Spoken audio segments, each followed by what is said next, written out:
الحمد لله نحمده ونستعينه ونستغفره ونعوذ بالله من شرور أنفسنا ومن سيئات أعمالنا من يهده الله فلا مضل له ومن يضلل فلا هادي له وأشهد أن لا إله إلا الله وحده لا شريك له وأشهد أن محمدا عبده ورسوله يا أيها الذين آمنوا اتقوا الله حق تقاته ولا تموتن إلا وأنتم مسلمون يا أيها الناس اتقوا ربكم الذي خلقكم من نفس واحدة وخلق منها زوجها وبث منهما رجالا كثيرا ونساء واتقوا الله الذي تساءلون به والأرحام إن الله كان عليكم رقيبا يا أيها الذين آمنوا اتقوا الله وقولوا قولا سديدا يصلح لكم أعمالكم ويغفر لكم ذنوبكم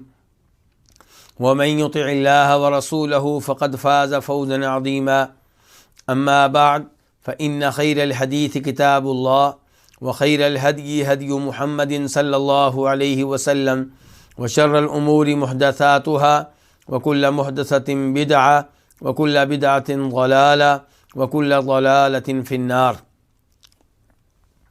الوافی بما فی الصحیحین، چوتھا مقصد احکام الاسرہ، ان احادیث کے بارے میں جن کا تعلق خاندانی مسائل سے ہے، خاندانی احکام سے ہے، اور اس کی چھٹی کتاب کتاب البر والصلہ، اس کتاب میں ہم پڑھ رہے ہیں 7واں باب، یعنی کہ آج 7ویں باب کا آغاز کریں گے، اور یہ باب ہے باب صلۃ الرحمی، صلہ رحمی، رشتہ داری نبھانا، رشتہ داری قائم کرنا۔ حدیث نمبر 1106 قاف، اس حدیث کے بیان کرنے پہ اتفاق ہے امام بخاری کا اور امام مسلم کا۔ عن ابی ہریرہ عن النبی صلی اللہ علیہ وسلم قال ان اللہ خلق الخلق حتی اذا فرغ من خلقی قالت الرحم هذا مقام العائد بک من القطیعہ قال نعم۔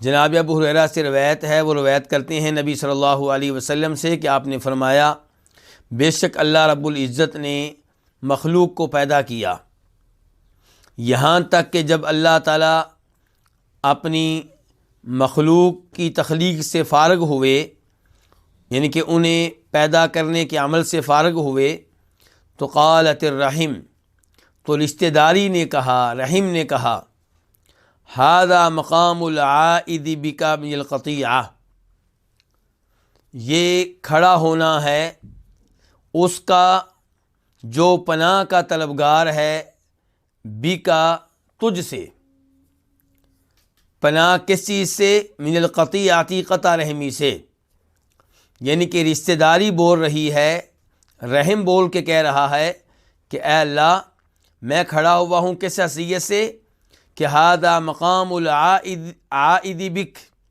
یہ کھڑا ہونا ہے اس کا جو پناہ چاہتا ہے، بکا تیری، یعنی کہ میں تیری پناہ میں آنا چاہتا ہوں، کس چیز سے بچنے کے لیے، کس چیز سے محفوظ رہنے کے لیے؟ من القطیعہ، قطع رحمی سے۔ قال نعم، اللہ تعالی نے کہا ہاں، یعنی کہ میں نے تمہاری یہ بات سن لی ہے۔ اما ترضین بان اصل من وصلک واقطع من قطعک، کیا تم اس بات پہ راضی نہیں ہو کہ میں اس سے تعلق قائم کروں گا جو تمہیں جوڑے گا، اور میں اس سے تعلق توڑ لوں گا جو تمہیں توڑے گا؟ قالت، رشتہ داری نے بول کر کہا، رحم نے بول کر کہا، بلا، کیوں نہیں، یا ربی، اے میرے رب، یعنی کہ میں اس پہ راضی ہوں اگر ایسا ہو جائے۔ قال، تو اللہ تعالی نے کہا، فہو لک، تو یہ تمہارے لیے ہے، یعنی کہ تمہیں یہ ملے گا، یعنی کہ تم اس پہ مطمئن رہو، جو تمہیں توڑے گا اس سے میں تعلق توڑ لوں گا، جو تمہیں جوڑے گا اس سے میں اپنا تعلق قائم کروں گا۔ قال رسول اللہ صلی اللہ علیہ وسلم، فرمایا رسول اللہ صلی اللہ علیہ وسلم نے، فقرؤوا ان شئتم، اگر تم چاہو تو تم اس آیت کی تلاوت کر لو، یعنی کہ اسی موضوع کے بارے میں یہ آیت ہے، اس کی تلاوت کر لو، اس سے بھی تمہیں یہی سمجھائے گی۔ وہ کیا آیت ہے؟ فَهَلْ عَصَيْتُمْ إِن تَوَلَّيْتُمْ أَن تُفْسِدُوا فِي الْأَرْضِ وَتُقَطِّعُوا أَرْحَامَكُمْ۔ یہ سورہ محمد ہے، سورہ محمد کی آیت نمبر 22 ہے۔ اس میں اللہ تعالیٰ فرما رہے ہیں یقیناً تم سے اس بات کی توقع ہے کہ اگر تم با اختیار بن گئے، اگر تم حکمران بن گئے، اگر معاملات تمہارے ہاتھ میں آ گئے تو تم زمین میں فساد بپا کرو گے، وَتُقَطِّعُوا أَرْحَامَكُمْ، اور تم اپنی رشتہ داریاں توڑ لو گے۔ اس حدیث میں سب سے پہلے تذکرہ کیا ہے نبی علیہ الصلوۃ والسلام نے اس امر کا کہ اللہ نے جب مخلوق کو پیدا کیا اور مخلوق کو پیدا کرنے کے عمل سے فارغ ہوئے، تو فارغ ہونا یہ اللہ رب العزت کی صفات میں سے ایک صفت ہے، اور ہم اس پہ ایمان لاتے ہیں اور اس کی کوئی تعویل نہیں کریں گے۔ اس کے بعد قالت الرحیم، رحیم نے کہا، رشتہ داری نے کہا۔ یہاں پہ سوال پیدا ہوتا ہے کہ رشتہ داری تو ایک بے جان چیز ہے، ایک غیر محسوس چیز ہے، صرف بے جان نہیں بلکہ بے جسم بھی، یعنی کہ آپ انسان جو کیا ہے جاندار، پتھر کیا ہے بے جان، لیکن کم از کم جسم تو ہے، اس کا وجود تو ہے۔ رشتہ داری کا کوئی وجود نہیں ہے، کوئی اس میں جان نہیں ہے، کوئی اس کا جسم نہیں ہے، تو یہ کیسے بولی؟ یہ سوال پیدا ہوتا ہے۔ تو علماء کرام ایسے مسائل میں کہا کرتے ہیں کہ سوال پیدا ہوتا ہے رشتہ داری لسان حال سے بولی یا لسان مقال سے بولی، یعنی کہ یہ جو کہا گیا رشتہ داری بولی، رشتہ داری حقیقتاً بولی، حقیقتاً اس نے کلام کیا، گفتگو کی، یا یہ الفاظ مجازی طور پہ کہے گئے ہیں۔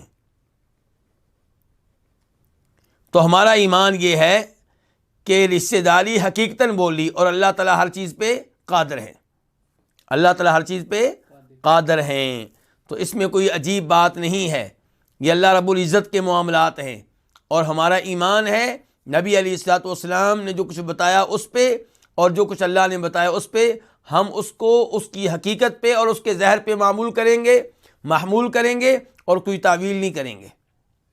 ہم کہیں گے واقعی رشتہ داری نے کلام کیا، گفتگو کی۔ تو قالت الرحیم، تو رشتہ داری نے کیا کیا؟ کلام کیا، رشتہ داری نے کیا کی؟ گفتگو کی، اور کیا کہا؟ ھذا مقام العائد بک، کہ اے اللہ، اپنے بارے میں کہا، یعنی کہ اے اللہ یہ کھڑا ہونا ہے، کس کا کھڑا ہونا ہے؟ کس کا؟ کون کھڑا ہوا ہے؟ یعنی کہ وہ کھڑا ہوا ہے جو اے اللہ تیری پناہ میں آنا چاہتا ہے، یعنی کہ رشتہ داری اپنے بارے میں کہہ رہی ہے کہ میں کھڑی ہوئی ہوں اور میں کیا چاہتی ہوں؟ میں تیری پناہ میں آتی ہوں۔ کس چیز سے؟ رشتہ داری توڑے جانے سے، یعنی کہ اے اللہ مجھے اس امر سے تو بچا لے، اس امر سے بچنے کے لیے میں اپنے آپ کو تیری پناہ میں دے رہی ہوں۔ تو اللہ تعالی نے کیا کہا؟ یہاں پہ یہ بھی ہے کہ رشتہ داری نے پناہ کس سے مانگی ہے؟ اللہ تعالیٰ سے۔ تو پناہ کس سے مانگے؟ اللہ رب العزت سے مانگے۔ فوج شدگان سے پناہ مانگنا درست نہیں ہے، البتہ زندہ انسان سے اس معاملے میں پناہ لے سکتے ہیں جس معاملے میں اللہ نے اس کو قوت و طاقت دی ہے۔ قال نعم، اللہ نے کہا ہاں، یعنی کہ ٹھیک ہے، تمہاری بات میں نے سن لی ہے، تمہیں پناہ ملے گی۔ تو اللہ تعالی نے کہا اما ترضینا، کیا تم اس بات پہ راضی نہیں ہو کہ جو تمہیں جوڑے گا میں اس سے تعلق قائم کروں گا؟ اس سے آپ اندازہ لگا سکتے ہیں صلہ رحمی کی کیا اہمیت ہے اسلام میں۔ جو رشتہ داروں سے تعلقات جوڑتا ہے، قائم کرتا ہے، اللہ کا تعلق اسی سے ہے، اور جو رشتہ داروں سے تعلق توڑتا ہے، اللہ تعالیٰ کا تعلق اس سے ختم ہو جائے گا۔ تو اس لیے رشتہ داروں سے تعلق قائم رکھنے کی کوشش کرنی چاہیے۔ اور معیار کیا ہوگا؟ اپنے زمانے اور اپنے علاقے کے لحاظ سے جس چیز کو صلہ رحمی سمجھا جاتا ہے، جب تک وہ شریعت کے خلاف نہ ہو اس کو آپ اپنائیں۔ مثال کے طور پہ رشتہ داروں کو سلام کہنا جب آپ ان کے پاس سے گزریں، ان کی زیارت کرنا گاہے بگاہے، جب آپ کو بھی مشکل پیش نہ آئے ان کو بھی مشکل پیش نہ آئے، جب وہ مشکلات میں ہوں تو ان کی مشکل کو دور کرنے کی کوشش کرنا اپنی استطاعت کے مطابق، اپنی طاقت کے مطابق، ان کی خوشی میں شریک ہونا۔ اگر آپ کچھ اور نہیں کر سکتے، کم از کم آپ فون کر سکتے ہیں، یعنی کہ زبان کے ساتھ ان کی خوشی میں شریک ہو سکتے ہیں۔ اور اگر وہ پریشان ہیں یا ان کے ہاں فوتگی ہوئی ہے تو ان سے تعزیت وغیرہ کرنا، تو یہ صلہ رحمی جو ہے اس کو قائم رکھنا چاہیے جہاں تک ممکن ہو سکے۔ لیکن رشتہ داری نبھاتے اللہ رب العزت کو ناراض نہیں کرنا، نہ رشتہ داری توڑنی ہے اور نہ رشتہ داری اس قدر نبھانی ہے کہ رشتہ داروں کو آپ اللہ پہ ترجیح دیں، رشتہ داروں کی وجہ سے آپ گناہوں کا ارتکاب کریں، رشتہ داروں کی وجہ سے آپ واجبات کی ادائیگی میں کمی اور کوتاہی کریں۔ ایسا نہیں ہونا چاہیے۔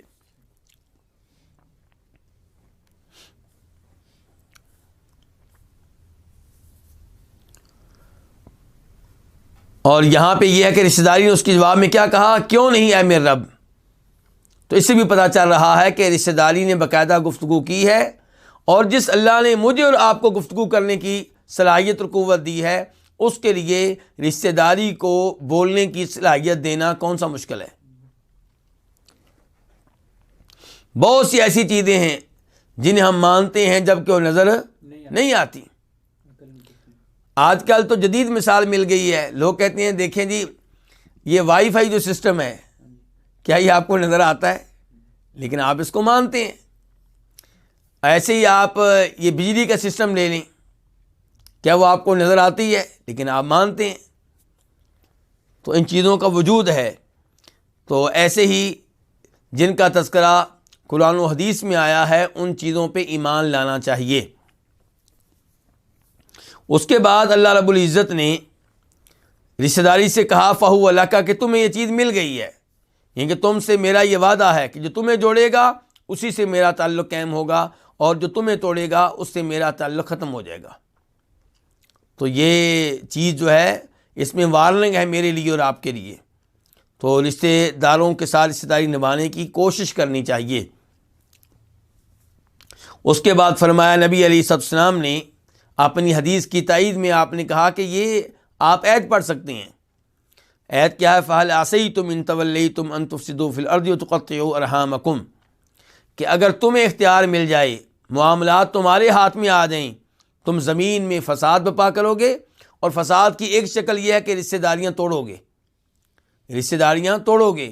تو اس آیت کے بعد اللہ کیا کہتے ہیں؟ اولئک الذین لعنہم اللہ، جو زمین میں فساد برپا کریں، رشتہ داریاں توڑیں، ان پہ اللہ کی لعنت۔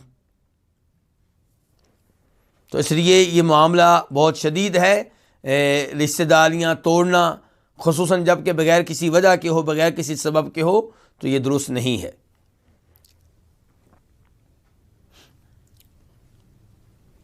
اس کے بعد حدیث نمبر 1107 1107 خواہ اس حدیث کے بیان کرنے پہ، اس حدیث کو بیان کرنے والے امام کون ہے؟ امام بخاری۔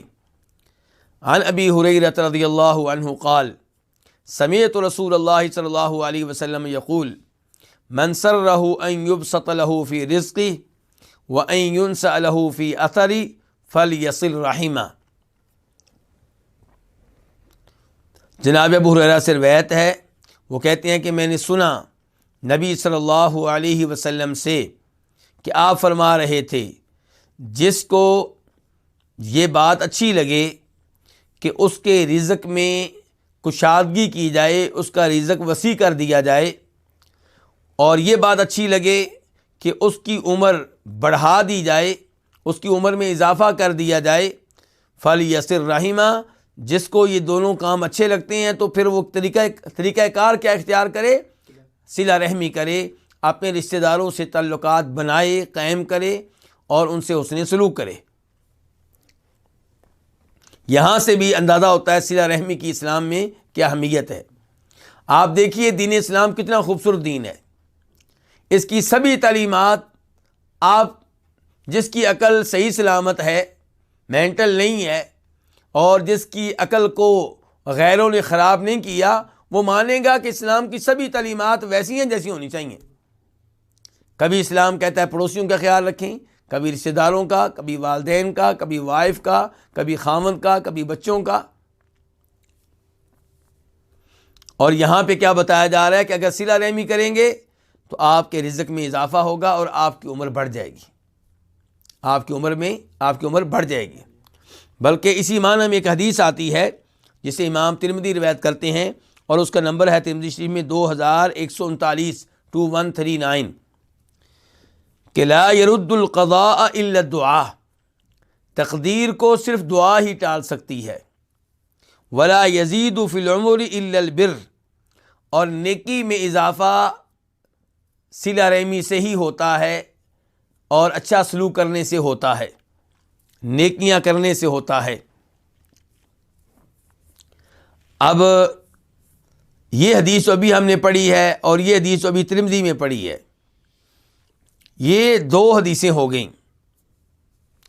تو یہاں پہ جو کہا گیا رزق بڑھتا ہے، عمر بڑھتی ہے، کیا یہ حقیقتاً بڑھتی ہے یا یہ مجازی طور پہ کہا گیا ہے؟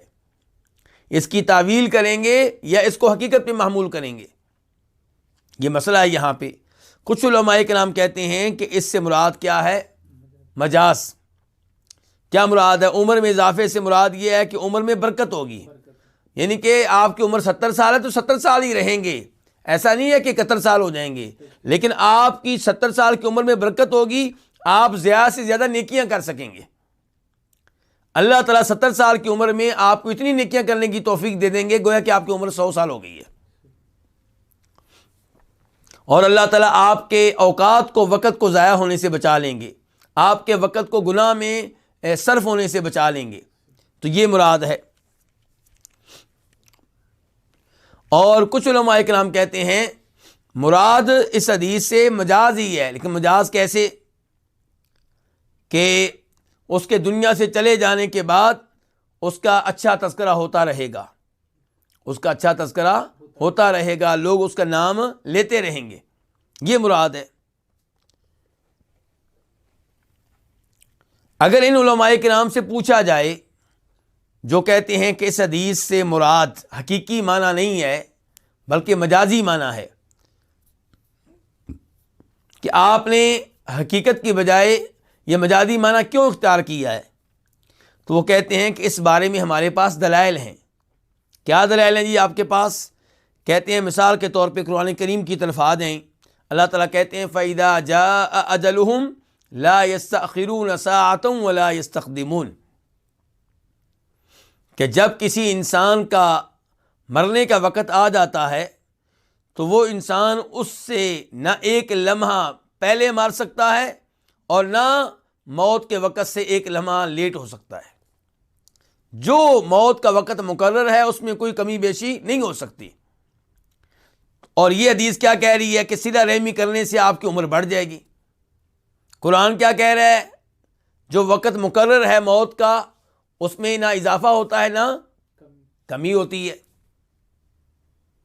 دوسری جانب نبی علیہ الصلوۃ والسلام فرماتے ہیں اس حدیث میں جسے امام بخاری روایت کرتے ہیں کہ جف القلم بما انت لاق، کہ آپ آئندہ کیا کرنے والے ہیں، آپ کے ساتھ کیا ہونے والا ہے، آپ کے آئندہ حالات کیا ہوں گے، یہ سب کچھ لکھا جا چکا ہے، اور تقدیر کا قلم یہ لکھ کر فارغ ہو چکا، خشک ہو چکا، یعنی کہ اس میں کوئی تبدیلی نہیں ہو سکتی۔ تقدیر کا لکھا ہوا اٹل ہے، اس میں تبدیلی نہیں آ سکتی۔ تو وہ آیت اور یہ حدیث اور دیگر ایسی نصوص جن سے پتہ چلتا ہے کہ تقدیر تبدیل نہیں ہو سکتی، ان کا تقاضا یہ ہے کہ اس حدیث کو جو بھی ہم پڑھ رہے ہیں حقیقت کی بجائے کس پہ محمول کیا جائے؟ مجاز پہ۔ اور یہ کہا جائے کہ جب حدیث میں کہا جا رہا ہے کہ صلہ رحمی کرنے سے رزق میں اضافہ ہوتا ہے، صلہ رحمی کرنے سے عمر بڑھتی ہے، اس سے مراد یہ کہ برکت ہوتی ہے، آپ کے رزق میں بھی برکت ہوتی ہے آپ کی عمر میں بھی کیا ہوتی ہے؟ برکت ہوتی ہے۔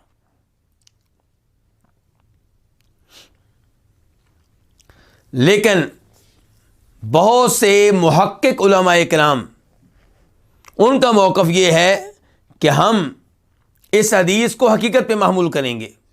کس پہ محمول کریں گے؟ حقیقت پہ محمول کریں گے۔ تو کیا کہیں گے ہم یہ کہیں گے کہ ہر مسلمان کی 2 عمریں ہوتی ہیں۔ کتنی عمریں ہوتی ہیں؟ 2 طرح کی عمر ہوتی ہے۔ ایک وہ عمر جو فرشتے کو معلوم ہوتی ہے، اور ایک وہ عمر جو اللہ رب العزت کو معلوم ہے۔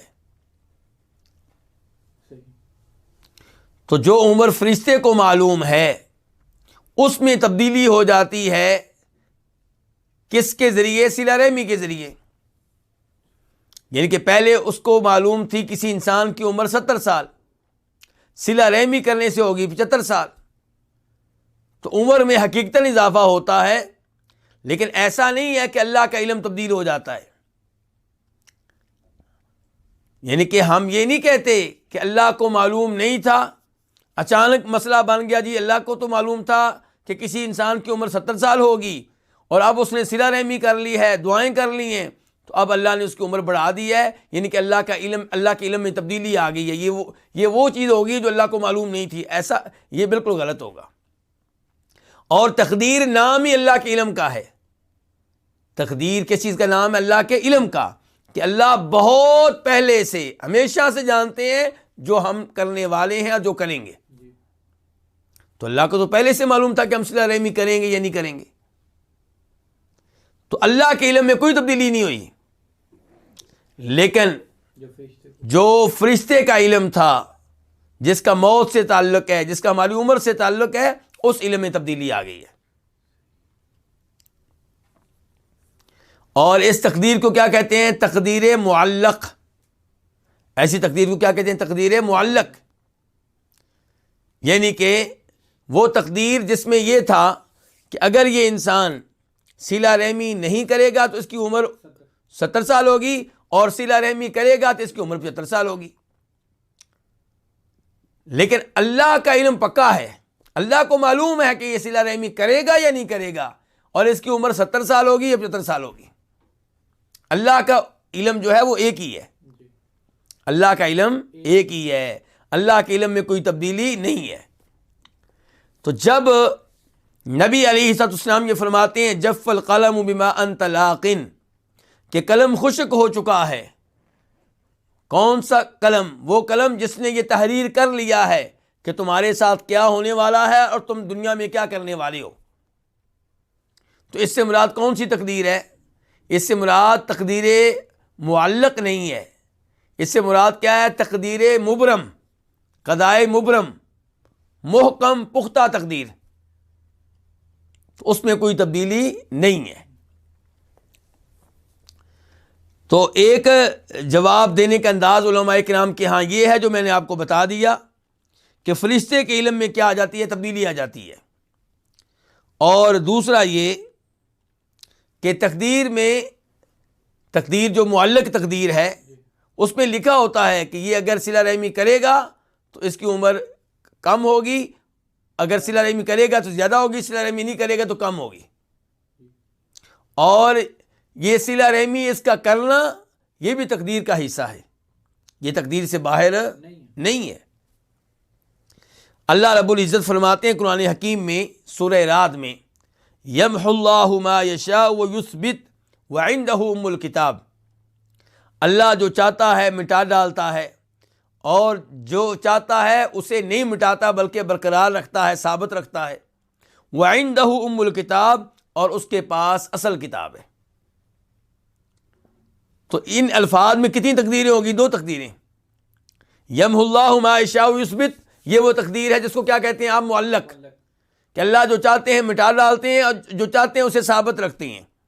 تو تقدیر معلق میں تبدیلی آتی ہے۔ لیکن وہ تقدیر جس کا علم صرف اللہ کو ہے، جس کو آپ کیا کہتے ہیں؟ قضائے مبرم، تقدیر مبرم، اس کے بارے میں کیا کہا؟ وعندہ ام الکتاب۔ تو اس میں کوئی تبدیلی نہیں ہے۔ تو یہ تھی جی چند گزارشات اس حدیث کے تعلق سے۔ تو اب پھر ہمارا راج موقف کیا ہوا کہ عمر میں باقاعدہ اضافہ ہوتا ہے اور رزق میں باقاعدہ اضافہ ہوتا ہے۔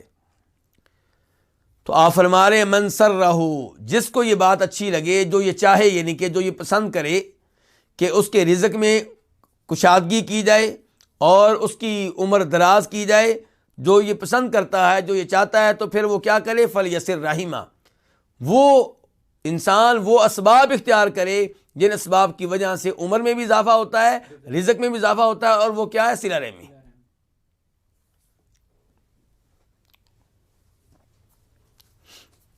اس کے بعد حدیث نمبر 1108 اس حدیث کو روایت کرنے والے امام مسلم ہیں۔ عن عائشہ رضی اللہ عنہا قالت، روایت ہے ام المؤمنین عائشہ رضی اللہ عنہا سے، وہ کہتی ہیں قال رسول اللہ صلی اللہ علیہ وسلم، فرمایا رسول اللہ صلی اللہ علیہ وسلم نے، الرحیم معلقۃ بالعرش تقول من وصلنی وصلہ اللہ ومن قطعنی قطعہ اللہ۔ رشتہ داری، رحم، رشتہ داری جو ہے وہ لڑکی ہوئی ہے عرش کے ساتھ، رشتہ داری جو ہے وہ لڑکی ہوئی ہے عرش کے ساتھ۔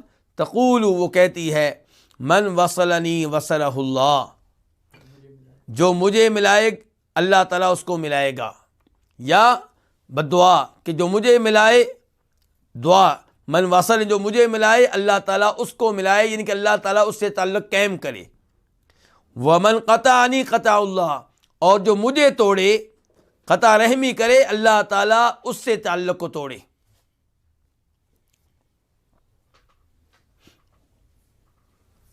تو یہ حدیث جو ہے، حدیث نمبر 1106 کے قریب ہے کہ رشتہ داری یہ کہتی ہے کہ جو مجھ سے تعلق قائم کرے گا اللہ تعالیٰ اسی سے تعلق قائم کریں گے، اور جو مجھے توڑے گا اللہ تعالیٰ اس سے تعلق کو توڑ دیں گے۔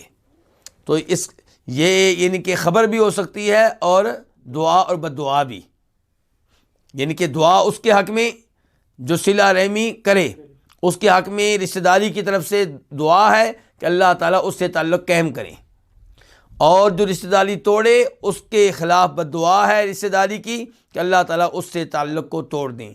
اور جس سے اللہ نے اپنا تعلق توڑ دیا، جس پہ اللہ ناراض ہو گئے، جس کو اللہ نے نظر انداز کر دیا، اس کے ہاتھ میں کیا رہا؟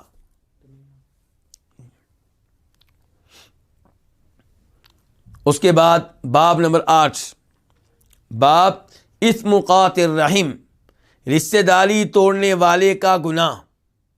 جو رشتہ داری توڑتا ہے اس کا گناہ کتنا سخت ہے، کتنا ہلکا ہے، کتنا یعنی کہ بھاری ہے، اس بارے میں یہ باب ہے۔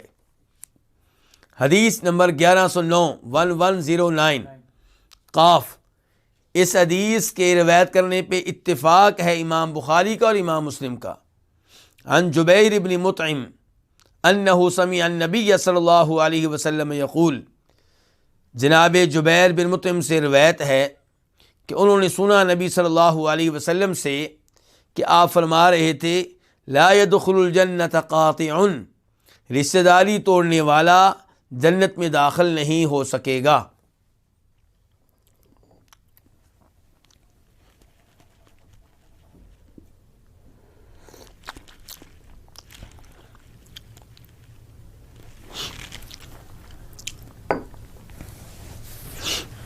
وفی روایت لمسلم، اور مسلم کی ایک روایت میں ہے، لا يدخل الجنت قاطع رحم، کہ رشتہ داری توڑنے والا جنت میں داخل نہیں ہو سکے گا۔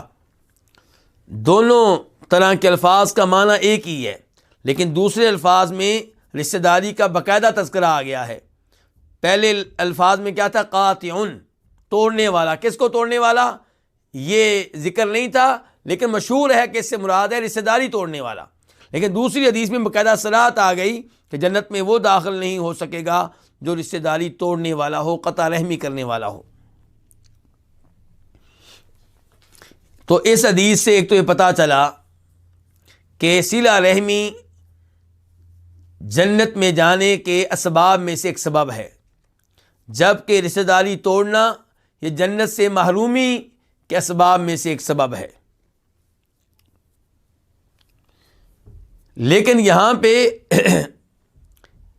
ایک مسئلہ ہے، وہ یہ کہ رشتہ داری توڑنے والا جنت میں داخل نہیں ہو سکے گا۔ یہ تو بڑا سخت حکم ہے۔ ایک آدمی توحید پہ ہے، نمازیں پڑھتا ہے، واجبات پہ عمل کرتا ہے، کبیرہ گناہوں سے دور رہتا ہے، لیکن رشتہ داروں کے تعلق سے اس میں کمی کوتاہی پائی جاتی ہے، تو کیا وہ جنت میں داخل نہیں ہو سکے گا؟ معتزلی حضرات جو عقل پرست ہیں اور خارجی قسم کے لوگ، ان کے ہاں یہ ہے کہ کبیرہ گناہوں کا مرتکب مسلمان اور مومن نہیں رہتا، مسلمان اور مومن نہیں رہتا، اور دونوں کے نزدیک کبیرہ گناہوں کا مرتکب اگر توبہ کیے بغیر فوت ہو جائے تو کہاں جائے گا؟ جہنم میں جائے گا، جنت میں نہیں جا سکے گا۔ اور وہ اپنے عقیدے کے حق میں ایسی حدیث پیش کرتے ہیں جو حدیث ہمارے سامنے ہے، اس قسم کی حدیث پیش کرتے ہیں کہ دیکھو یہاں پہ نبی علیہ السلام فرما رہے ہیں قطع رحمی کرنے والا جنت میں داخل نہیں ہو سکے گا، یعنی کہ جہنم میں جائے گا۔ تو کہتے ہیں ہماری بات ٹھیک نکلی کہ کبیرہ گناہوں کا مرتکب اگر توبہ نہ کرے تو مسلمان نہیں رہتا، اور یہ کہ وہ کہاں جائے گا؟ جہنم میں جائے گا۔ ہمارا موقف کیا ہے؟ ہمارا موقف یہ ہے کہ کبیرہ گناہوں کا مرتکب بہت بڑا مجرم ہے، لیکن بالآخر وہ جنت میں جائے گا۔ یا تو اللہ تعالیٰ اس کے گناہ شروع میں ہی نظر انداز کر دیں گے اور وہ جنت میں چلا جائے گا، یا اللہ رب العزت کسی نبی کو شفاعت کا موقع دیں گے، کسی فرشتے کو شفاعت کا موقع دیں گے، کسی مومن بندے کو شفاعت کا موقع دیں گے، ان میں سے کسی کی شفاعت سے وہ جنت میں چلا جائے گا، اور یا اللہ تعالیٰ اپنی خاص رحمت سے ایک عرصہ عذاب بھگتنے کے بعد اسے جہنم سے نکال لیں گے اور جنت میں بھیج دیں گے۔ لیکن یہ حدیث جو ہمارے سامنے ہے یہ بظاہر اس عقیدے کے خلاف ہے جو میں نے ابھی بیان کیا ہے۔ میں نے کیا کہا کہ ہمارا عقیدہ یہ ہے، لیکن حدیث تو کہہ رہی ہے کہ رشتہ داری توڑنے والا جنت میں نہیں جا سکے گا۔ تو اب یہاں پہ آپ کیا کہتے ہیں؟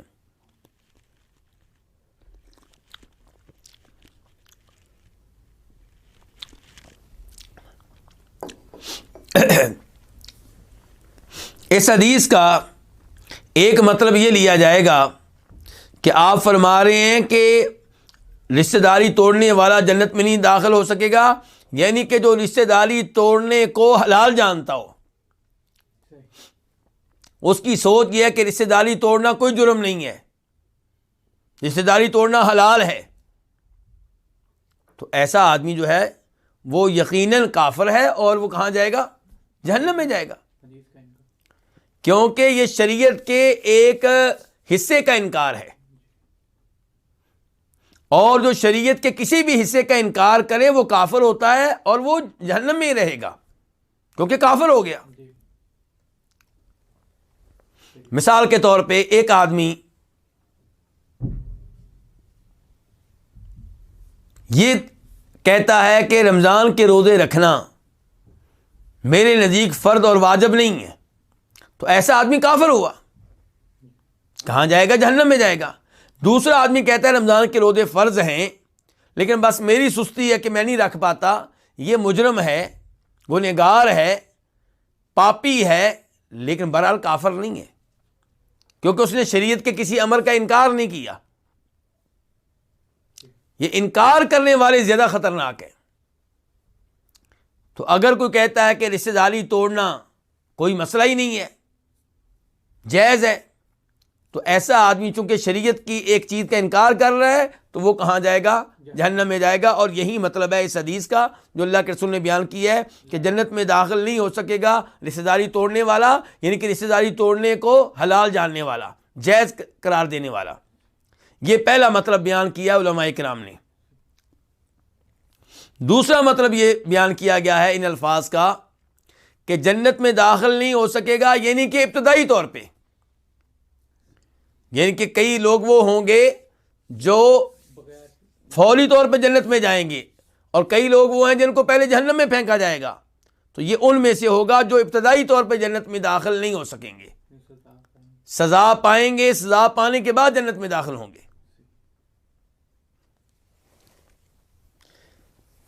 لیکن ہم پہ اعتراض ہو سکتا ہے کہ بھئی آپ یہ تعویل سی کیوں کر رہے ہیں؟ آپ سیدھا کیوں نہیں کہتے کہ جو بھی رشتہ داری توڑے وہ جنت میں نہیں جائے گا، بات ختم؟ آپ یہ کیوں کہتے ہیں کہ شروع میں نہیں جائے گا بعد میں چلا جائے گا؟ اللہ کے رسول کہہ رہے ہیں نہیں جائے گا اور آپ کہتے ہیں بعد میں چلا جائے گا۔ تو ہم کہتے ہیں کہ ہم یہ معنی کر رہے ہیں دیگر آیات اور دیگر احادیث کو مد نظر رکھتے ہوئے۔ مثال کے طور پہ اللہ تعالیٰ فرماتے ہیں ان اللہ لا یغفر ان یشرک بہ ویغفر ما دون ذلک لمن یشاء،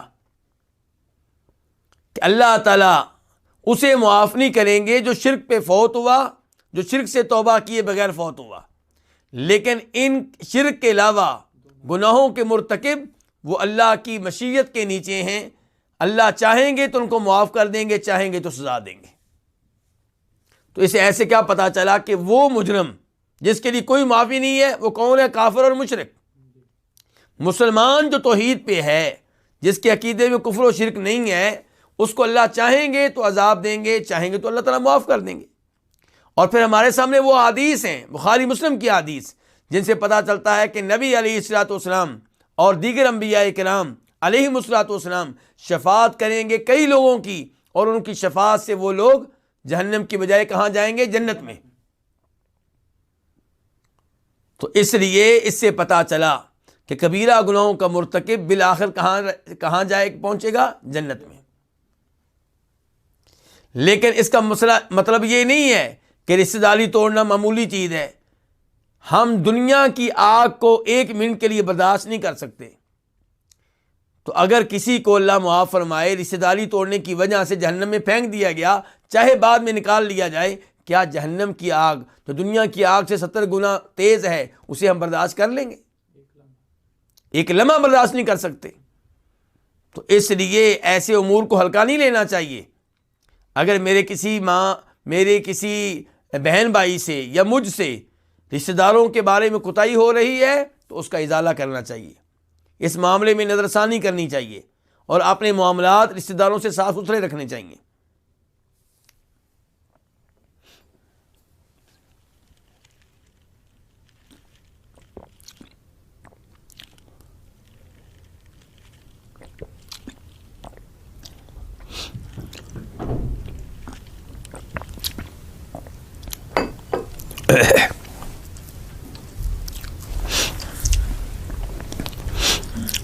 باب نمبر 9، باب لیس الواصل بالمکافی، صلہ رحمی کرنے والا وہ نہیں ہے جو بدلہ چکانے والا ہو۔ یعنی کہ آپ کے رشتہ دار آپ سے اچھا سلوک کریں تب آپ اچھا کریں، تو یہ حقیقی صلہ رحمی نہیں ہے۔ اگرچہ یہ بھی صلہ رحمی ہے لیکن حقیقی صلہ رحمی یہ نہیں ہے۔ صلہ رحمی کرنے کا جو اعلیٰ مرتبہ ہے وہ یہ نہیں ہے۔ اعلیٰ مرتبہ کیا ہے؟ کہ وہ آپ کے ساتھ برا سلوک کریں، آپ سے رشتہ ختم کرنا چاہیں، آپ پھر بھی ان کے ساتھ رشتہ قائم رکھیں۔ وہ آپ کا فون نہ سننا چاہیں، آپ پھر بھی فون کریں۔ وہ آپ کو سلام نہ کرنا چاہیں، آپ پھر بھی ان کو سلام کریں۔ حدیث نمبر 1110 خا، اس حدیث کو روایت کرنے والے کون سے امام؟ امام بخاری۔ عن عبداللہ بن عمرو عن النبی صلی اللہ علیہ وسلم قال لیس الواصل بالمکافی ولكن الواصل الذي اذا قطعت رحمه وصلها۔ عبداللہ بن عمرو بن عاص رضی اللہ تعالیٰ عنہما سے روایت ہے، وہ روایت کرتے ہیں نبی صلی اللہ علیہ وسلم سے کہ آپ نے فرمایا کامل صلہ رحمی کرنے والا مکافی نہیں ہے۔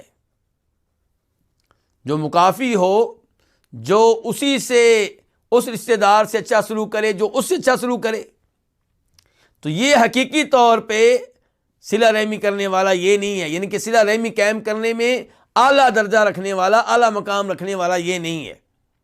کامل صلہ رحمی کرنے والا یہ نہیں ہے۔ کامل صلہ رحمی کرنے والا پھر کون ہے؟ فرمایا کامل صلہ رحمی کرنے والا وہ ہے کہ جس سے رشتہ داری توڑی جائے وصلہا، وہ اس کو بھی جوڑے۔ ولیکن الواصل الذی اذا قطعت رحمہ وصلہا، یعنی کہ صلہ رحمی میں کمال درجہ رکھنے والا، اعلیٰ مرتبہ رکھنے والا وہ ہے کہ جس سے رشتہ داری توڑی جائے وہ پھر بھی اس کو کیا کرے؟ جوڑے، قائم کرے، نبھائے۔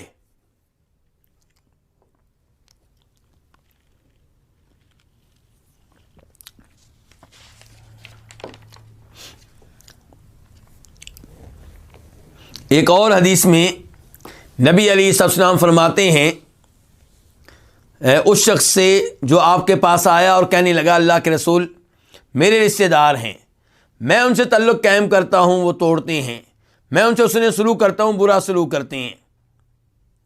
تو آپ نے فرمایا اگر تم سچ کہہ رہے ہو تو تمہارے ساتھ ایک مدد کرنے والا رہے گا جو اللہ کی طرف سے تمہاری مدد کرتا رہے گا ان کے خلاف۔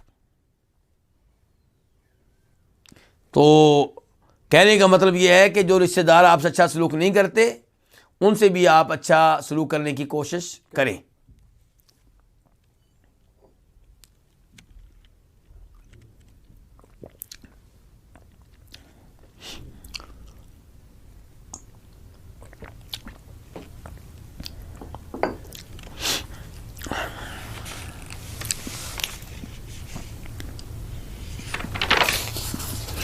اس کے ساتھ ہی ہمارا چوتھا مقصد اپنے اختتام کو پہنچا، اور یہ کس بارے میں تھا؟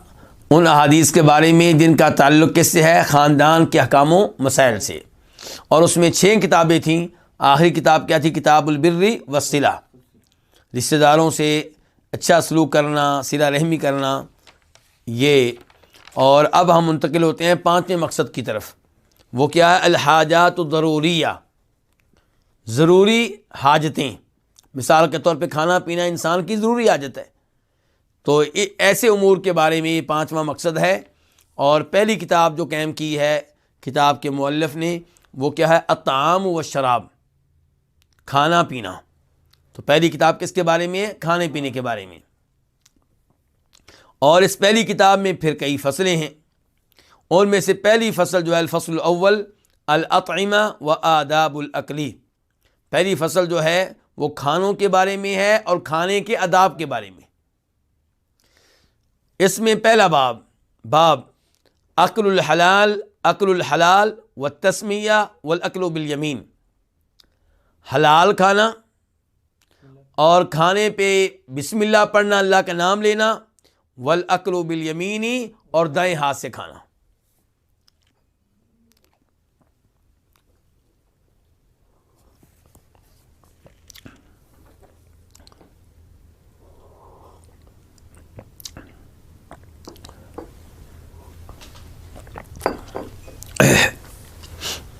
حدیث نمبر 1111 1111 4 بار کیا ہے؟ 1 قاف۔ اس حدیث کے بیان کرنے پہ اتفاق ہے کس کا؟ امام بخاری کا اور امام مسلم کا، یعنی کہ دونوں امام اس حدیث کو اپنی اپنی کتاب میں لے کر آئے ہیں۔ عن عمر بن ابی سلمہ، روایت ہے عمر بن ابو سلمہ سے، رضی اللہ تعالی عنہما، میں نے یہاں پہ کہا ہے رضی اللہ تعالی عنہما، یعنی کہ اللہ ان دونوں سے راضی ہو، ان دونوں سے، عمر سے بھی اور ان کے والد ابو سلمہ سے بھی۔ یہ کون سے عمر ہیں؟ پہلے انہیں پہچان لیجئے، یہ ام سلمہ کے بیٹے عمر ہیں۔ ام سلمہ کون ہیں؟ نبی علیہ الصلوۃ والسلام کی وائف اور ہماری ماں ام سلمہ، اور والد کا نام کیا؟ ابو سلمہ، یعنی کہ سلمہ کے باپ۔ تو اس سلمہ کے باپ کا حقیقی نام کیا تھا؟ عبداللہ بن عبد الاسد۔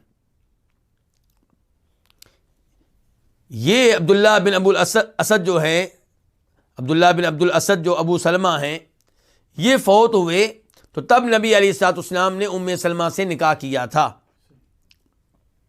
اور ام سلمہ نے آپ کی پیشکش کو سنا تو خوش بھی ہو رہی تھی، پریشان بھی تھی۔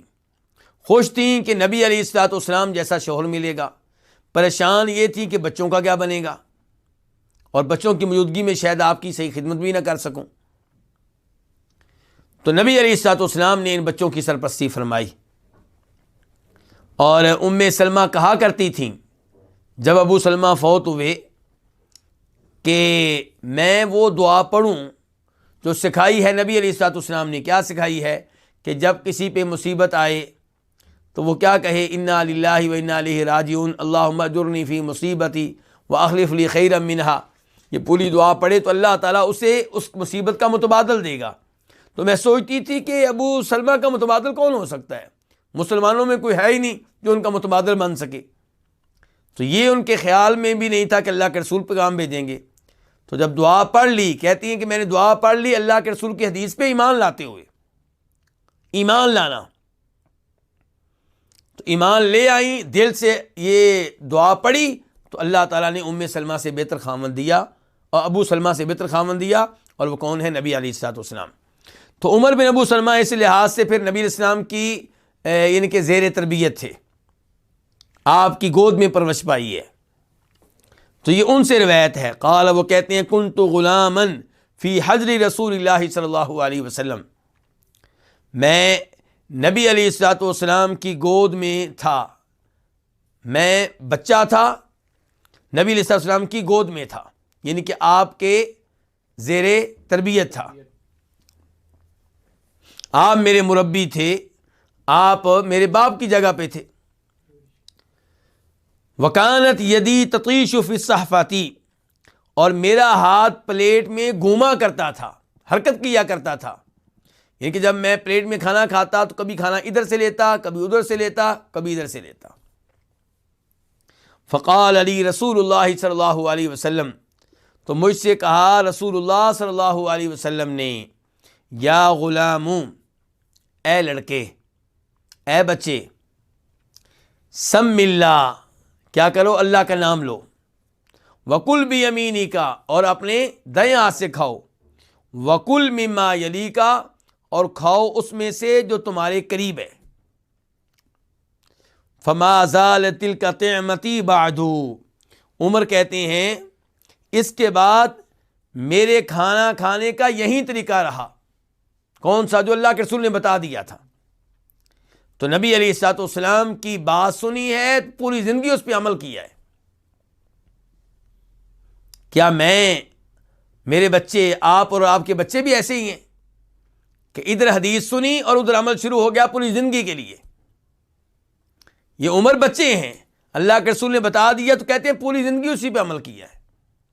اور اس سے پتہ چلا کہ بچپن میں ہی بچے کی تربیت کریں، اسے بتائیں کہ کھانا کھانے سے پہلے کیا پڑھنا ہے، کھانا دائیں ہاتھ سے کھانا ہے، بائیں سے نہیں کھانا، اور اسے بتائیں کہ جب دو آدمی کھانا کھا رہے ہوں ایک پلیٹ سے تو آپ اپنے سامنے سے کھائیں، اس پلیٹ کے اس حصے سے کھائیں جو آپ کے سامنے اور آپ کے قریب ہے، دوسرے کے سامنے سے کھانا نہ کھائیں۔ اور ایک دفعہ پھر دین اسلام کو خراج تحسین پیش کیجئے، کتنے عظیم آداب سکھا رہا ہے۔ اللہ کا حق بھی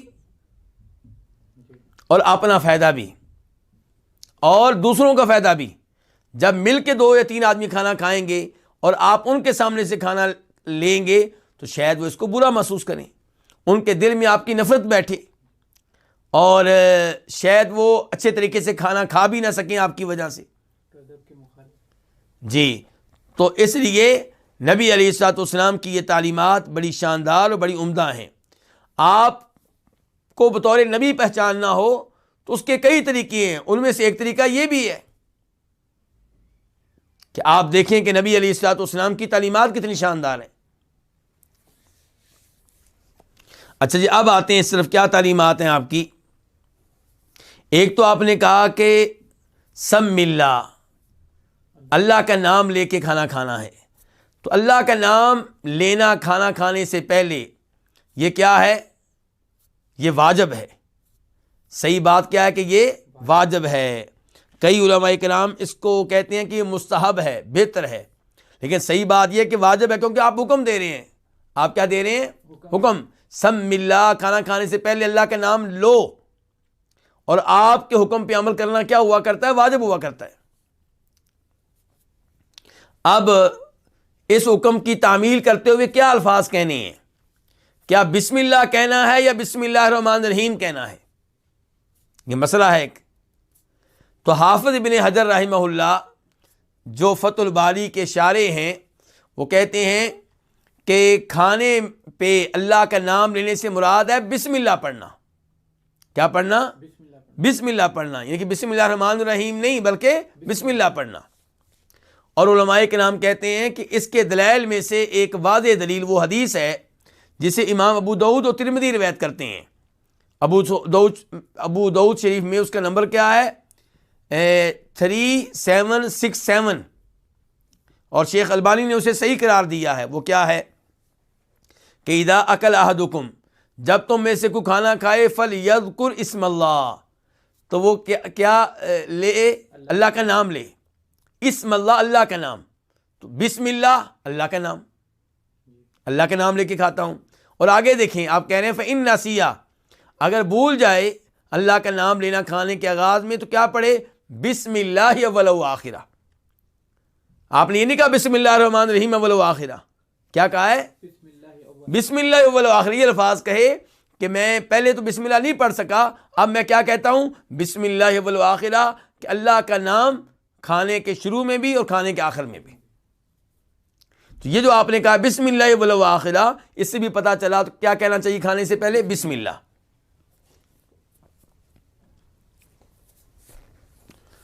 اس کے بعد وَكُلْ بِيَمِينِكَ، کس ہاتھ سے کھائیں؟ اپنے دائیں ہاتھ سے۔ اور گزارش کر چکا ہوں کہ دائیں ہاتھ سے کھانا بھی واجب ہے۔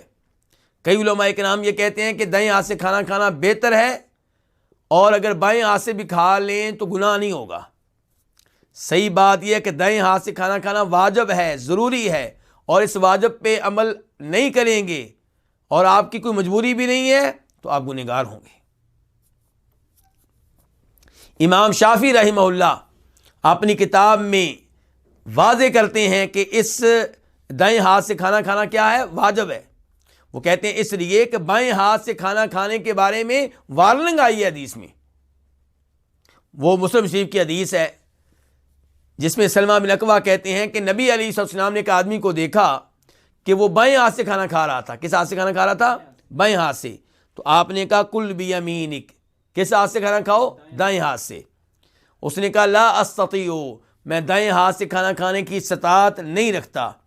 آپ نے کہا لاستطعت، کہ پھر تم دائیں ہاتھ سے کھانا کھانے کی استطاعت نہیں رکھو گے، یا بدعا دی کہ نہ رکھو۔ تو اس کے بعد وہ کبھی اپنے دائیں ہاتھ کو منہ کی طرف اٹھا نہیں سکا، اس ہاتھ میں یہ طاقت نہیں رہی کہ اوپر اٹھے۔ جی ہاں، تو اس لیے اور یہ حدیث مسلم شریف کی ہے، اس لیے صحیح بات یہ ہے کہ دائیں ہاتھ سے کھانا کھانا کیا ہے؟ واجب ہے۔ اور حافظ ابن حجر رحمہ اللہ نے فتح الباری میں اسی موقف کو راجح قرار دیا ہے۔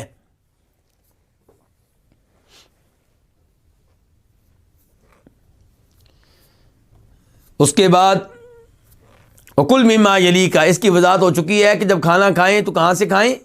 جب ایک پلیٹ میں 2 آدمی کھا رہے ہیں، 3 کھا رہے ہیں، تو آپ کھانا وہ کھائیں جو آپ کے سامنے اور آپ کے قریب ہے، جو ساتھ والے کے سامنے اور اس کے قریب ہے وہاں سے نہ کھائیں۔ البتہ اپنے سامنے سے کھاتے کھاتے آپ آگے بڑھتے رہیں۔ فما زالت تلک طعمتی بعد، عمر بن ابو سلمہ کہتے ہیں اس کے بعد ہمیشہ میرا یہی معمول رہا کھانے کے بارے میں، میرا یہی کھانا کھانے کا طریقہ رہا۔ کون سا؟ جو اللہ کے رسول نے بتا دیا صلی اللہ علیہ وسلم۔ حدیث نمبر 1112 1112 میم۔ اس حدیث کو اپنی کتاب میں جگہ دینے والے امام کون ہے؟ امام مسلم۔ عن جابر بن عبد اللہ انہ سمع النبی صلی اللہ علیہ وسلم یقول، روایت ہے جناب جابر بن عبداللہ انصاری رضی اللہ تعالی عنہما سے۔ یہاں پہ بھی باپ بیٹا کیا ہیں؟ دونوں صحابی ہیں۔ جابر کہتے ہیں کہ انہوں نے سنا نبی علیہ الصلوۃ والسلام سے کہ آپ فرما رہے تھے اذا دخل الرجل بیتہ فذکر اللہ عند دخولہ وعند طعامہ قال الشیطان لا مبیت لکم ولا عشاء. جب کوئی آدمی اپنے گھر میں داخل ہو اور اللہ کا نام لے عند دخول ہی، گھر میں داخل ہونے کے موقع پہ، وعند طعام ہی، اور اپنے کھانا کھاتے وقت، تو شیطان کہتا ہے، کس سے کہتا ہے؟ اپنے ساتھیوں سے، اپنے چیلوں سے. کیا کہتا ہے؟ لا مبیت لکم، اس گھر میں تمہارا یعنی کہ رات گزارنے کا ٹھکانہ نہیں ہوگا، ولا عشاء، اور نہ یہاں سے تمہیں رات کا کھانا ملے گا. کیوں وہ یہ کہتا ہے؟ کیونکہ اس آدمی نے گھر میں داخل ہوتے وقت بھی اللہ کا نام لیا ہے، اور کھانا کھانے سے پہلے بھی کیا کیا؟ اللہ کا نام لیا ہے. کھانا کھانے سے پہلے اللہ کے نام کیسے لیتے ہیں؟ بسم اللہ پڑھتے ہیں. ایسے ہی ہے. اس کا مطلب ہے گھر میں داخل ہوتے وقت کیا کہیں گے؟ بسم اللہ. اچھا، بسم اللہ کے الفاظ یہاں پہ کیا ہوں گے؟ اس بارے میں ایک حدیث آتی ہے ابو داؤد شریف میں، جس کا نمبر ہے 5096.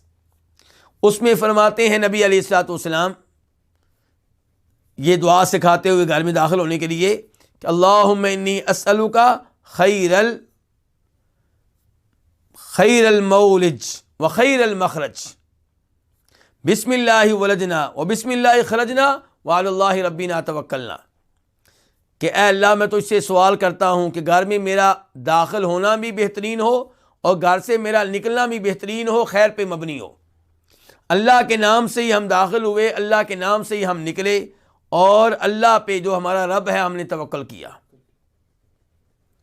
اس حدیث کو شیخ البانی رحمہ اللہ نے صحیح قرار دیا تھا، لیکن بعد میں انہوں نے اپنا یہ حکم واپس لے لیا اور انہوں نے پھر اس کو ضعیف قرار دیا، کیونکہ اس میں انقطاع ہے صحابی کے مابین اور اس راوی کے مابین جو ان سے نیچے ہیں. البتہ شیخ ابن باز رحمہ اللہ نے اس کو حسن قرار دیا ہے. سعودی عرب کے مفتی جو فوت ہو چکے ہیں شیخ ابن باز، انہوں نے اس حدیث کو کیا قرار دیا تھا؟ حسن درجے کی. اور درست بات یہی لگتی ہے کہ یہ ضعیف ہے. یہ کیا ہے؟ ضعیف ہے. تو پھر اس دعا کا متبادل کیا ہے؟ ہمارے پاس کوئی متبادل نہیں ہے سوائے اس کے کہ بسم اللہ کیا پڑھا جائے. تو اگر یہ سوچ کر کہ شیخ ابن باز نے اس حدیث کو حسن درجے کی قرار دیا ہے اور ویسے بھی بسم اللہ پڑھنی ہے، تو یہ روایت آ گئی ہے بسم اللہ ولجنا و بسم اللہ خرجنا وعلی اللہ ربنا توکلنا. اگر کوئی یہ پڑھ لیتا ہے تو امید ہے کہ انشاءاللہ اس میں کوئی حرج نہیں ہوگا.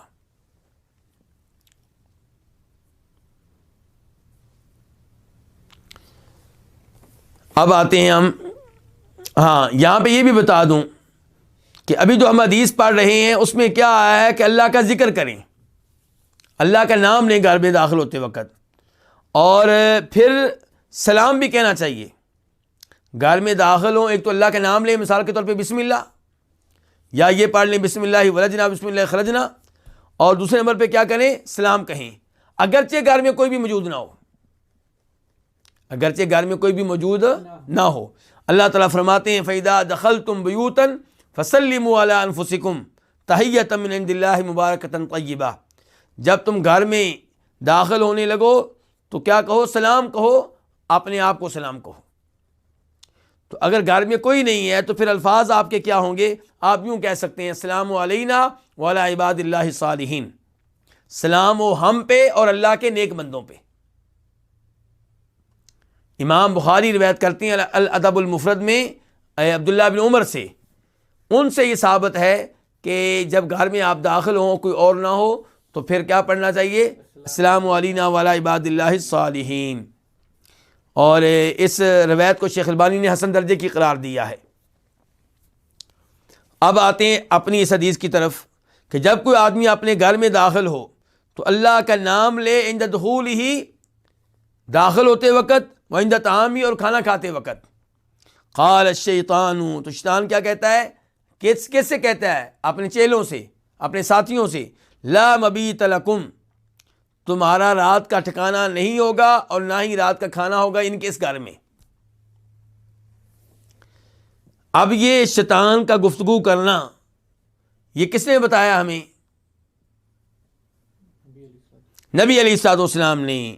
تو ہمارا اس پہ ایمان ہے، اگرچہ ہم نے شیطان کو گفتگو کرتے ہوئے اس انداز سے نہیں دیکھا، لیکن ہمارا ایمان ہے کہ وہ ایسے کہتا ہے، ہم نے دیکھا نہیں ہے. اس کو کہتے ہیں الایمان بالغیب، بن دیکھے ایمان لانا، کیونکہ ہمارے نزدیک اللہ تعالیٰ جو کہتے ہیں سچ کہتے ہیں، نبی علیہ السلام جو کہتے ہیں سچ کہتے ہیں، اس لیے آنکھیں بند کر کے ہمارا ایمان ہے کہ شیطان ایسے ہی کہتا ہے۔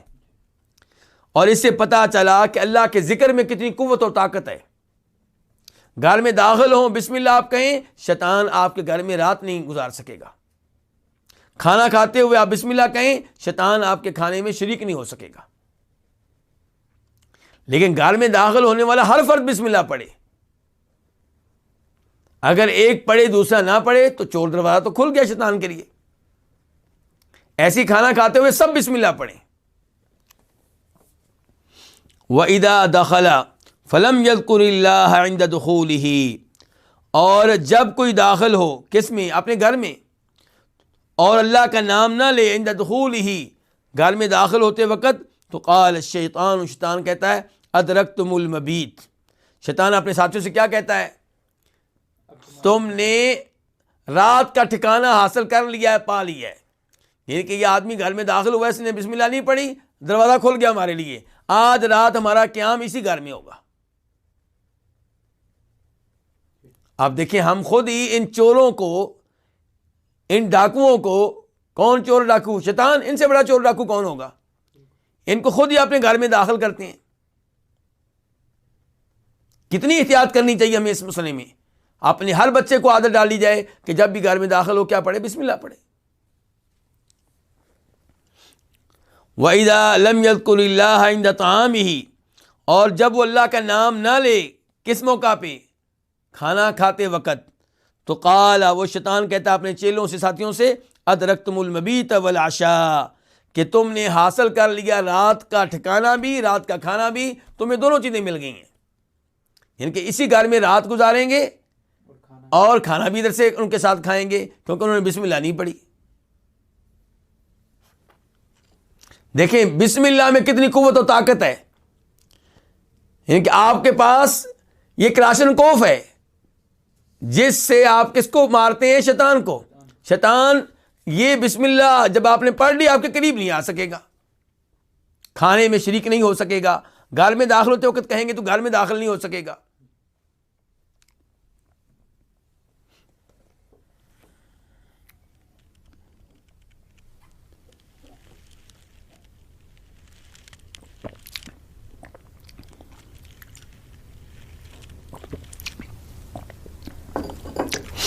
اس کے بعد حدیث نمبر 1113 یعنی کہ 1113 1113 میم، اس حدیث کو روایت کرنے والے امام کون ہے؟ امام مسلم۔ عن عبداللہ بن عمر ان رسول اللہ صلی اللہ علیہ وسلم قال اذا اکل احدکم فلیأکل بیمینی واذا شرب فلیشرب بیمینی فإن الشیطان یأکل بشمالی ویشرب بشمالی۔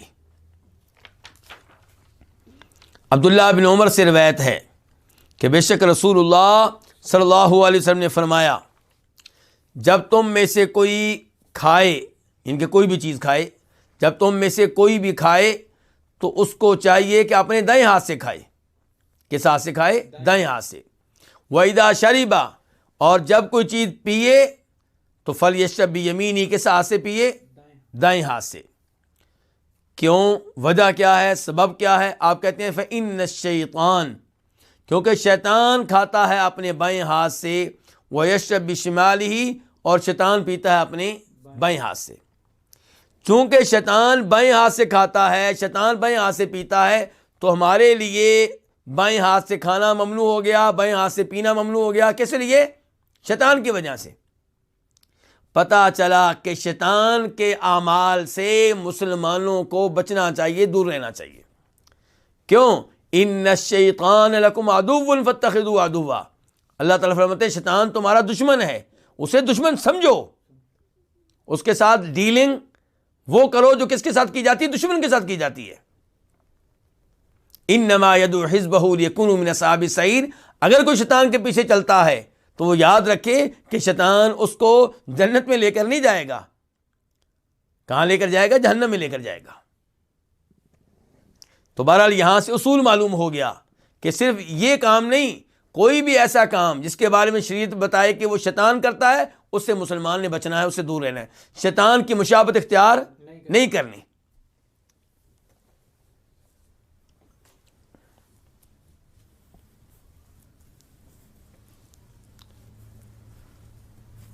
اور یہ جو آپ نے کہا ہے کہ شیطان کھاتا ہے بائیں ہاتھ سے اور پیتا ہے کس ہاتھ سے؟ بائیں ہاتھ سے۔ ایک عالم دین نے اس کی وضاحت کرتے ہوئے کہا ہے کہ اس کا مطلب یہ ہے کہ شیطان اپنے دوستوں کو حکم دیتا ہے۔ کیا حکم دیتا ہے؟ کہ وہ بائیں ہاتھ سے کھائیں۔ اللہ کے رسول کہہ رہے ہیں کہ شیطان خود کھاتا ہے کس سے؟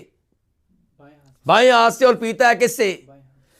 ایک عالم دین نے لکھا ہے کہ ان الفاظ کا مطلب یہ ہے کہ شیطان اپنے جو اس کے چیلے ہیں انسانوں میں سے جو اس کی بات ماننے والے ہیں، یا جنوں میں سے بھی آپ کہہ لیں، ان کو حکم دیتا ہے کس ہاتھ سے کھاؤ؟ بائیں ہاتھ سے۔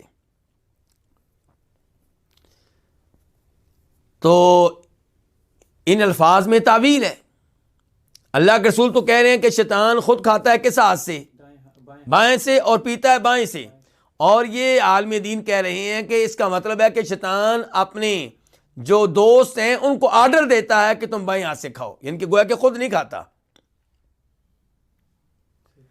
تو حافظ ابن حجر رحمہ اللہ فتح الباری میں اس عالم دین کا تعاقب کرتے ہوئے لکھتے ہیں کہ انہوں نے جو مطلب بیان کیا ہے، اس مطلب کا نتیجہ یہ نکلے گا کہ آپ حدیث کے ان الفاظ سے دور ہو رہے ہیں جو اللہ کے رسول نے کہے ہیں۔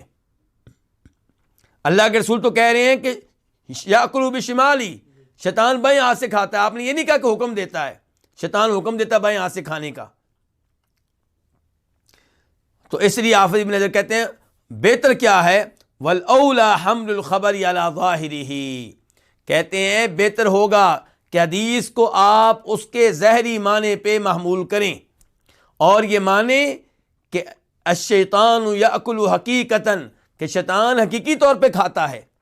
آپ کیوں یہ کہنا چاہتے ہیں کہ شیطان خود نہیں کھا سکتا؟ کیوں جی، کس لیے؟ حافظ ابن حجر کہتے ہیں کہ عقل بھی اس بات کو مانتی ہے کہ وہ کھاتا ہوگا، اور حدیث بھی آ گئی ہے، تو پھر تعویل کرنے کی کیا ضرورت ہے؟ تو اس سے کیا پیغام ملا کہ اللہ کے رسول کے فرامین صلی اللہ علیہ وسلم حقیقت پہ محمول کریں، ظاہر پہ محمول کریں، تعویل کرنے سے بچیں۔ اس کے بعد وکان نافع یزید فیہا ولا یاخذ بہا ولا یعطی بہا۔ نافع کون ہوا کرتے ہیں؟ یہ جناب عبداللہ بن عمر کے شاگرد بھی اور ان کے آزاد کردہ غلام بھی۔ تو یہ حدیث جو ابھی ہم پڑھ رہے ہیں یہ کس صحابی کی؟ عبداللہ بن عمر کی ہے۔ تو آخر میں یہ آ گیا کہ نافع جو ہیں یزید فیہا، اس روایت میں اضافہ بھی کیا کرتے تھے۔ کیا اضافہ کرتے تھے؟ اضافہ کرتے تھے کہ ولا یاخذ بہا ولا یعطی بہا، کہ نہ وہ بائیں ہاتھ سے کھائے۔ کون؟ مسلمان۔ یعنی کہ تم میں سے کوئی نہ بائیں ہاتھ سے کوئی چیز لے، ولا یعطی بہا، اور نہ بائیں ہاتھ سے چیز دے۔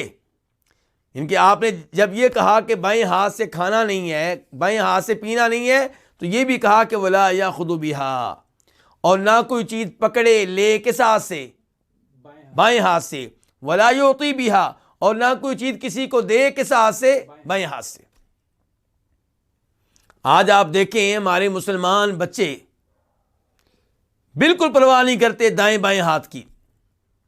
کوئی چیز دائیں ہاتھ سے کھا رہے ہیں، کوئی بائیں ہاتھ سے کھا رہے ہیں، اور کسی کو چیز پکڑائیں گے تو بائیں ہاتھ سے، لیں گے تو بائیں ہاتھ سے، جبکہ نبی علیہ السلام کی تعلیمات ہیں کہ مسلمان کھانا کھائے دائیں ہاتھ سے، پیے دائیں ہاتھ سے، کسی کو کوئی چیز پکڑائے دائیں ہاتھ سے، کسی کو چیز لے تو دائیں ہاتھ سے۔ والدین کو چاہیے کہ بچوں کی تربیت چھوٹی عمر سے کریں، اور یاد رکھیں بچہ بھولے گا، اور آپ نے بار بار کہنا ہے۔ وہ آپ کے سامنے کھانا کھائے گا کس ہاتھ سے؟ بائیں سے۔ آپ کہیں گے بیٹا کس ہاتھ سے کھا رہے ہو؟ دائیں ہاتھ سے کھاؤ۔ وہ پانی پیے گا، بھول جائے گا، آپ پھر کہیں گے بیٹا دائیں ہاتھ سے۔ جیسے جیسے آپ اس کی تربیت کرتے چلے جائیں گے، ویسے ویسے آپ اپنے لیے مستقل ایک ثواب جاری کر سکیں گے۔ وہ بچہ آپ کی تعلیمات کے مطابق عادت بنا لے گا، ساری زندگی دائیں ہاتھ سے کھائے گا، ثواب آپ کو ملتا رہے گا کیونکہ تربیت آپ نے کی ہے۔ ایسے ہی جب بچہ آپ کو کوئی چیز پکڑائے اور بائیں ہاتھ سے پکڑا رہا ہو، آپ فوری طور پہ نہ پکڑیں، بچے سے کہیں بیٹا اس کو دائیں ہاتھ میں لو اور پھر مجھے دو۔ تربیت کریں، عملی تربیت، صرف سمجھا دینا کافی نہیں ہے، بچے بچے ہوتے ہیں، ان کو عملی طور پہ سمجھایا جائے۔ اس کی ایک اور مثال لے سکتے ہیں، بچہ آپ کے پاس آیا، سلام نہیں کہا اس نے، آپ کہیں بیٹا تھوڑا سا پیچھے جاؤ، سلام کو اور پھر آگے آؤ۔ اس کے بعد باب نمبر 2، باب المؤمن یأکل فی میعن واحد، مومن ایک ہی آنت میں کھاتا ہے، مومن ایک ہی آنت میں کھاتا ہے۔ حدیث نمبر ہے 1114، 1114 قاف۔ اس حدیث کے بیان کرنے پہ اتفاق ہے کس کا؟ امام بخاری کا اور امام مسلم کا۔ ان نافع، روایت ہے نافع سے جن کا بھی تذکرہ ہو رہا تھا، جو عبداللہ بن عمر کے کیا ہے آزاد کردہ غلام اور ان کے شاگرد۔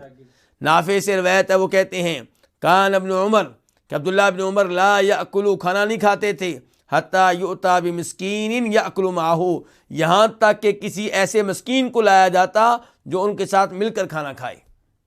وہ کہا کرتے تھے کسی نہ کسی مسکین کو لے کر آؤ تاکہ میں مسکین کے ساتھ بیٹھ کے کھانا کھاؤں۔ اللہ اکبر، کتنے پاک باز تھے صحابہ کرام۔ آج ہم لوگ مسکین کے ساتھ کھانا کھانے کو کیا سمجھتے ہیں؟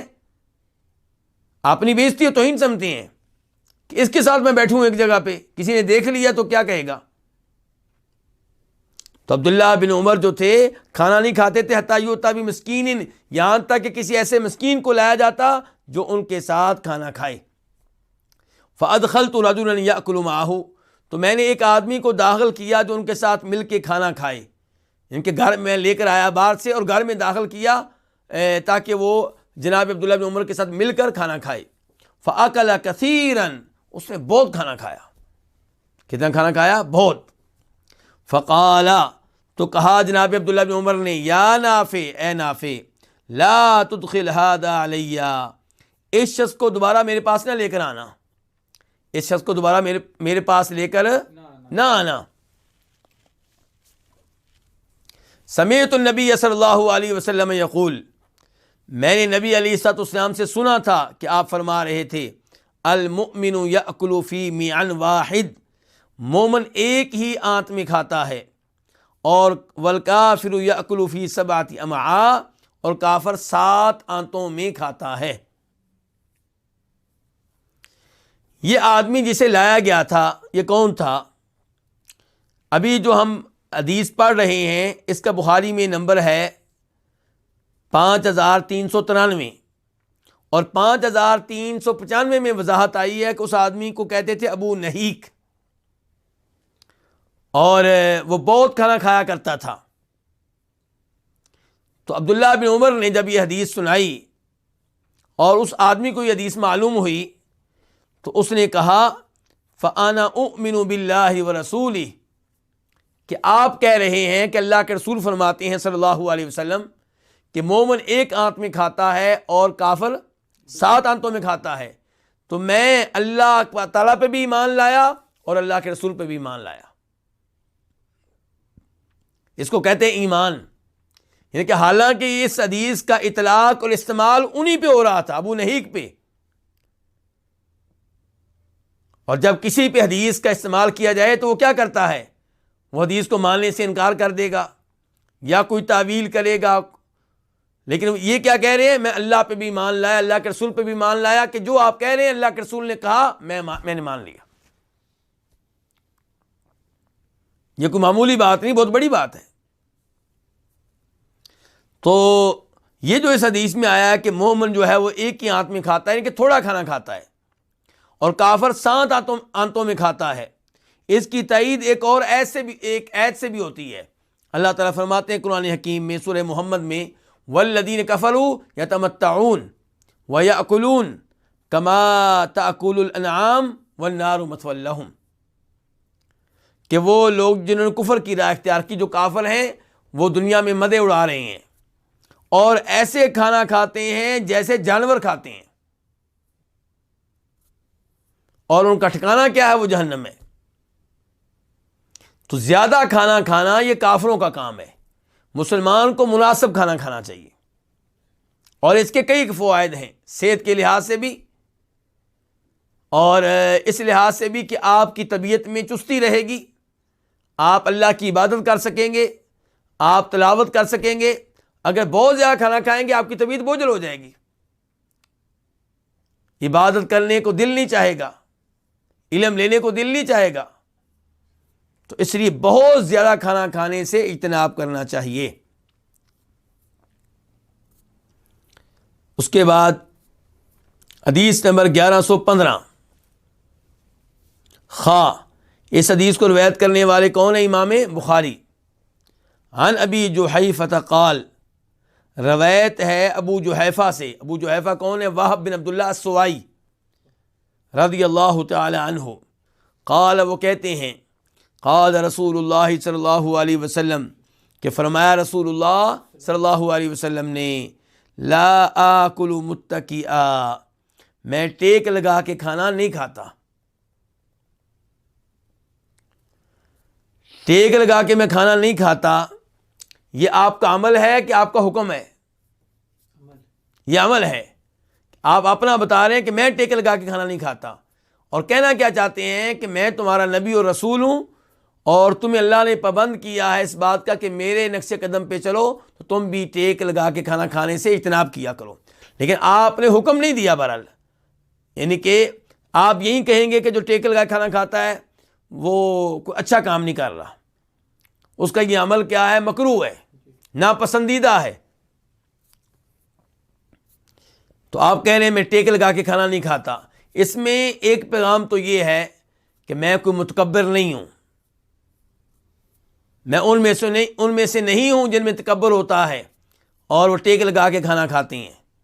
نہیں، میں تو متواضع ہوں، عاجزی اختیار کرنے والا ہوں، اور میں ٹیک لگا کے کھانا نہیں کھاتا۔ اور صحت کے لحاظ سے بھی یہ پیغام ہے کہ میں ٹیک لگا کے کھانا نہیں کھاتا، تم بھی ٹیک لگا کے کھانا نہ کھاؤ، کیونکہ تمہاری صحت کے لیے کیا ہوگا؟ یہ نقصان دہ ہوگا۔ اس کے بعد باب نمبر 4، باب لعق الاصابع والاکل بثلاث، انگلیاں چاٹنا اور 3 انگلیوں کے ساتھ کھانا کھانا۔ کتنی انگلیوں کے ساتھ؟ 3 انگلیوں کے ساتھ۔ حدیث نمبر 1116، 1116 میم۔ اس حدیث کو اپنی کتاب میں جگہ دینے والے امام کون ہے؟ امام مسلم۔ عن کعب بن مالک قال، کان رسول اللہ صلی اللہ علیہ وسلم یأکل بثلاث اصابع ویلعق یدہ قبل ان یمسحها۔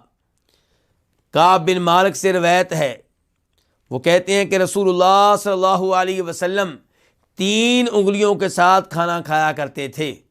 کتنی انگلیاں استعمال کرتے تھے؟ اگر آج ہم 4 استعمال کریں گناہ نہیں ہے، 5 استعمال کریں گناہ نہیں ہے، لیکن نبی علیہ الصلوۃ والسلام بہرحال کتنی انگلیاں استعمال کرتے تھے؟ 3۔ وَيَلْعَقُ يَدَهُ، اور آپ اپنے ہاتھ کو چاٹتے تھے ہاتھ کو صاف کرنے سے پہلے اس کے کہ ہاتھ کو کسی ٹیشو کے ساتھ صاف کیا جائے، رومال کے ساتھ صاف کیا جائے یا پانی کے ساتھ صاف کیا جائے، اس سے پہلے بہتر ہو گیا ہاتھ کو چاٹ لیں، تاکہ ہاتھ کے ساتھ انگلیوں کے ساتھ جو کھانا لگا ہے وہ بھی آپ کے منہ میں چلا جائے، کوئی بھی کھانا ضائع نہ ہو۔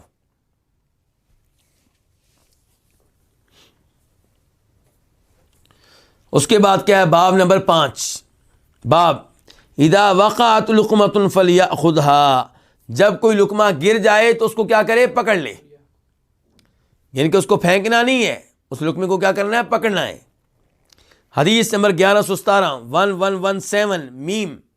اس حدیث کو اپنی کتاب میں جگہ دینے والے امام کون ہے؟ امام مسلم۔ عن انس، روایت ہے جناب انس بن مالک رضی اللہ تعالیٰ عنہ سے، ان رسول اللہ صلی اللہ علیہ وسلم کان اذا اکل طعاما لعق اصابعہ الثلاث، بے شک رسول اللہ صلی اللہ علیہ وسلم جب کھانا کھاتے تو اپنی 3 انگلیاں چاٹتے، یعنی کہ وہ 3 انگلیاں جن کے ساتھ کھانا کھاتے تھے ان کو آپ کیا کرتے تھے؟ چاٹ لیتے تھے۔ قال وقال، انس کہتے ہیں کہ آپ علیہ الصلوۃ والسلام نے یہ فرمایا، اذا سقطت لقمۃ احدکم فلیمط عنها الاذی، جب تم میں سے کسی کا کوئی لقمہ گر جائے تو وہ اس سے گندگی کو دور کر دے، ناپسندیدہ چیز کو کیا کر دے؟ دور کر دے، ہٹا دے۔ یعنی کہ لقمے پہ جو چیز لگ گئی ہے، مٹی وغیرہ کوئی چیز، اس کو آپ دور کر دیں۔ وَلْيَأْكُلْهَا، اور چاہیے کہ اس کو کھا لے، اس لقمے کو جو گرا ہے صاف کر کے کیا کرے؟ کھا لے۔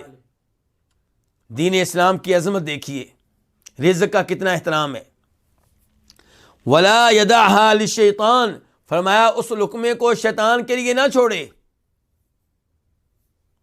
اس لقمے کو شیطان کے لیے نہ چھوڑے۔ وَأَمَرَنَا، اور آپ نے ہمیں یہ بھی حکم دیا، أَن نَسْلُتَ الْقَصْعَ، کہ ہم کیا کیا کریں؟ پیالہ صاف کریں، پیالہ برتن کو کیا کریں؟ جس برتن میں کھانا ہے اس کو صاف کریں۔ کیوں؟ قال، آپ کہا کرتے تھے، فَإِنَّكُمْ لَا تَدْرُونَ، کیونکہ تم نہیں جانتے، فی أَيِّ طَعَامِكُمُ الْبَرَکَةُ، تمہارے کھانے میں سے کس حصے میں برکت ہے۔ ہو سکتا ہے برکت انہی 2 لقموں میں ہو جو آپ نے پلیٹ میں چھوڑ دی ہیں۔ تو اس لیے جب کھانا کھائیں پلیٹ صاف کریں، پانی پئیں تو گلاس جو ہے اس سے پورا پئیں، یعنی کہ الا یہ کہ بہت زیادہ ہو جس سے نقصان کا خطرہ ہو، لیکن اس کے لیے یہ ہے کہ آپ پہلے ہی اتنا ڈالیں جتنا آپ کھا سکتے ہیں۔ لیکن اگر کسی نے زیادہ ڈال دیا ہے کھانا یا کوئی چیز، تو اس کا مطلب یہ نہیں ہے کہ آپ اپنے آپ کو نقصان پہنچا بیٹھیں، لیکن یہ جو 1-2 لقمے چھوڑ دینا، 1-2 گھونٹ چھوڑ دینا، یہ اچھی عادت نہیں ہے، اور یہ مسلمانوں میں پائی جاتی ہے۔ چائے کے آخر میں 2-3 گھونٹ چھوڑ دیں گے، اور اگر کوئی مشروب پئیں گے، کیا پئیں گے؟ مشروب، تو اس میں سے بھی کچھ نہ کچھ چھوڑ دیں گے، اور اس کو فیشن بنا لیا گیا ہے۔ جبکہ نبی علیہ السلام کیا کہتے ہیں کہ تمہیں نہیں پتا برکت کس میں ہے، اپنی انگلیاں بھی چاٹ لو، لقمہ گر گیا ہے تو صاف کر کے اس کو بھی کھاؤ، اور برتن آپ کہتے ہیں صاف کیا کرو، تم نہیں جانتے برتن کھانے کے کس حصے میں برکت ہے۔ تو اس لحاظ سے کھانا ضائع کرنے سے بچنا چاہیے، اور بسم اللہ اس سے پہلے پڑھنی چاہیے تاکہ شیطان شریک نہ ہو، کھانے میں برکت رہے، اور کچھ کھانا گر جائے تو اسے بھی اٹھا لینا چاہیے۔ اللہ رب العزت سے دعا ہے کہ اللہ تعالیٰ ہمیں یہ آداب اپنانے کی توفیق عنایت فرمائے، اور اللہ تعالیٰ ہمیں نبی علیہ السلام کے نقش قدم پہ رکھے، اور تمام مسلمان مریضوں کو اللہ شفا دے، جو فوت ہو چکے ہیں انہیں اللہ تعالیٰ جنت میں اعلیٰ مقام دے، جو پریشان ہیں ان کے اللہ پریشانیاں دور فرمائے، جن کے پاس کوئی ملازمت نہیں ہے، جاب نہیں ہے، اللہ تعالیٰ انہیں رزق حلال دے اپنی جناب سے، اور اللہ تعالیٰ ہمیں حدیث کے ساتھ، قرآن کے ساتھ جڑا رہنے کی توفیق دے، اللہ ہم سب کو اخلاص دے۔ وآخر دعوانا الحمد للہ رب العالمین۔